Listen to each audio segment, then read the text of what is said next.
By Alejandro Segarra. Joshua Partlow and Joshua Partlow, correspondent focusing on Mexico, Central America and other parts of Latin America. Email bio. Follow Chloe Coleman. Chloe Coleman, photo editor focusing on international news. Email bio. Follow October 5 at 6 a.m. A member of Seekers for Peace gets into the high bushes after hearing small animals around in Las Mochis, Sinaloa State.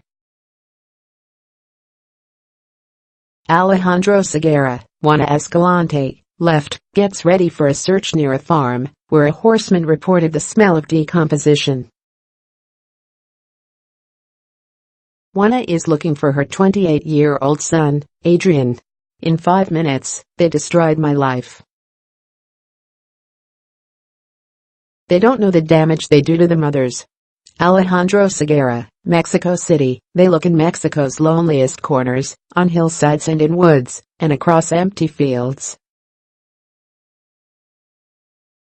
They look for the places others might have forgotten, in tight ravines and trash dumps and vacant lots, poking sticks into the soil, and sniffing them for the scent of death.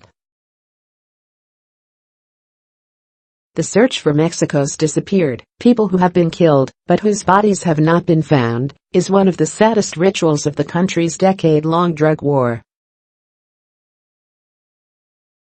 Across Mexico, mothers and fathers, husbands and wives, have banded together to search for their missing loved ones. These men and women, one such group in the Pacific Coast state of Sinaloa, is known as Seekers for Peace, often do this on their own, because the government has failed to find their loved ones. Mexico's government says that more than 30,000 people are missing. But this number is notoriously unreliable and subject to change.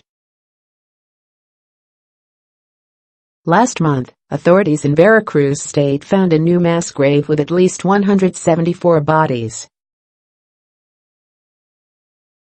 Also in September, authorities in Jalisco state admitted to stuffing hundreds of bodies in trailers because they had run out of room at the morgue. In the most high-profile disappearance in recent years, 43 students of a teachers' college went missing in the state of Guerrero in 2014.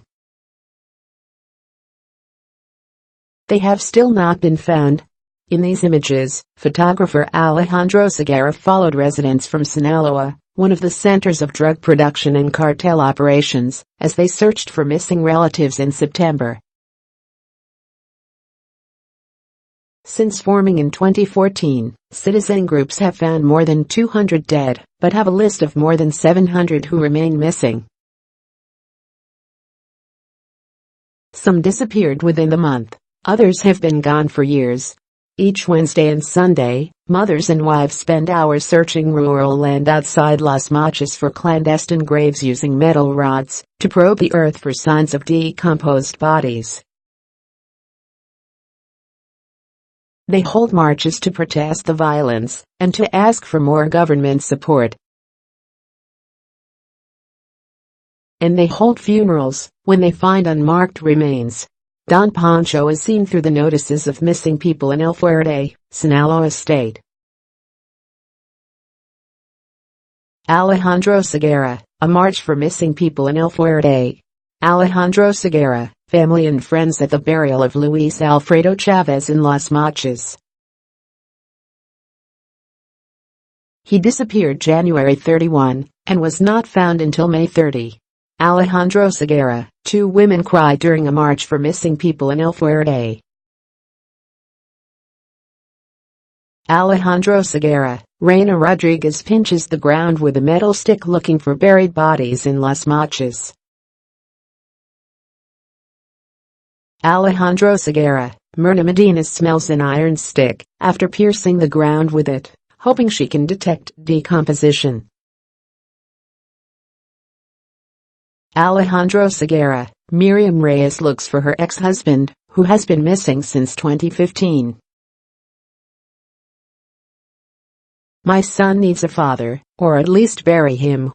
Alejandro Segarra, members of Seekers for Peace rest after several hours of looking for bodies. Nearby they found a skull. Alejandro Segarra, an unidentified skull of a suspected murder victim, found by Seekers for Peace. Alejandro Segarra, more on Insight, Voices of African Photography, Transforming the Image of Our Continent, What Life is Like for the Teenage Miners of Potosi, Bolivia. 30-year-old images show how little has changed in the plight of immigrants at the U.S. Mexico border. Insight is the Washington Post's photography blog for visual narrative. This platform showcases compelling and diverse imagery from staff and freelance photographers, news agencies and archives. If you are interested in submitting a story to Insight, please complete this form.